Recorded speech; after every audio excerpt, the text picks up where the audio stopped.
Hello and welcome to the next tutorial on electric current. In this tutorial I am going to discuss about the factors that affect the resistance of a conductor.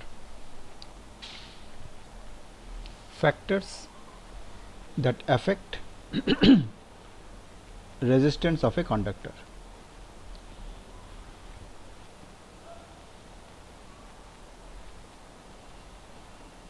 Now generally speaking, there are four factors which affect the resistance of a conductor.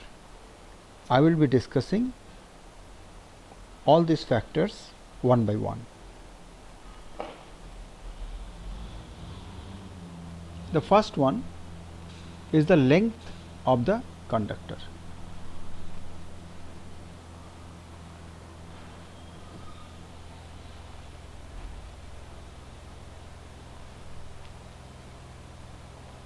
Suppose R is the resistance of a conductor, L is the length of the conductor, then the relationship between these two will be R directly proportional to L. That means as L increases, length increases, resistance increases. If the length decreases, resistance decreases. So this is the first relation. The next factor that affects the resistance of a conductor is its area of cross section.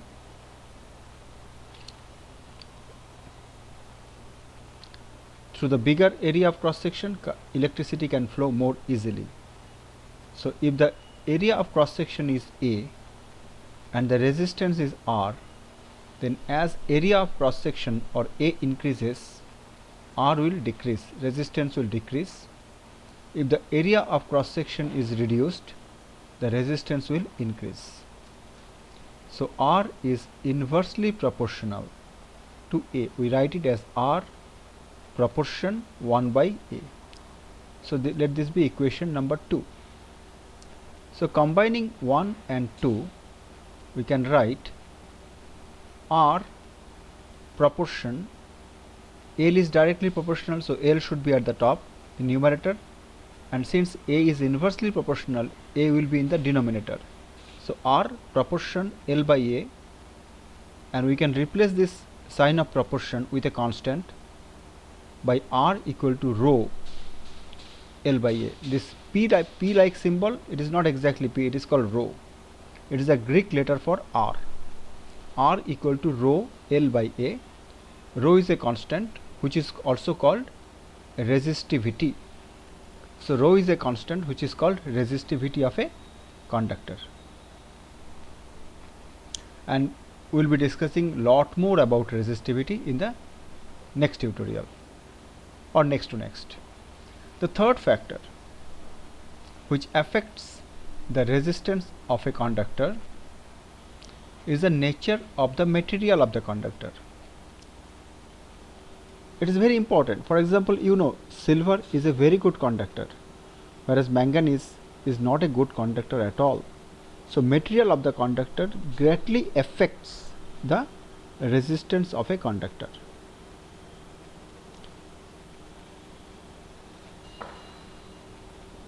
For example, alloy like nichrome, tungsten, they are conductors, but they have huge resistance. So nature of the material greatly affects the resistance of a conductor. Let us draw an analogy. Okay, it will help you to remember this thing quickly. Take a rough road and a good road. Now through a rough road, a car will travel with lots of difficulty. A car can go or car can move with lot of difficulty compared to a very smooth road. Okay, so if electrons are like cars, then electrical conductors are like roads. A good road is like a good conductor. A bad road is like a bad conductor of electrical current. So through a good road, a car can travel faster. Through a good conductor, electricity can flow without much of resistance. Through a bad conductor, electricity will flow with lots of resistance. I hope this analogy will help you to remember it quite easily. The fourth factor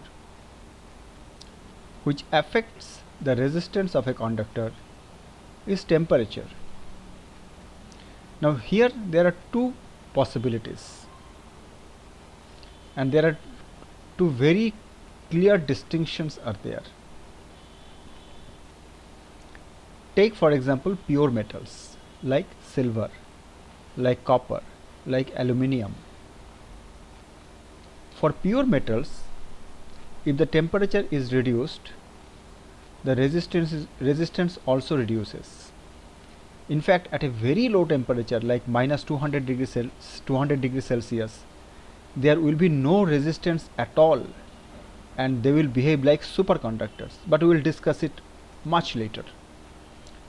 So temperature for pure metal, if temperature is reduced, resistance also is reduced. Whereas for alloys like tungsten, like constantan, like nichrome, resistance remains almost unchanged with rising temperature. So whatever be the temperature, its resistance remains almost unchanged, and we will be discussing more about this in the next tutorial.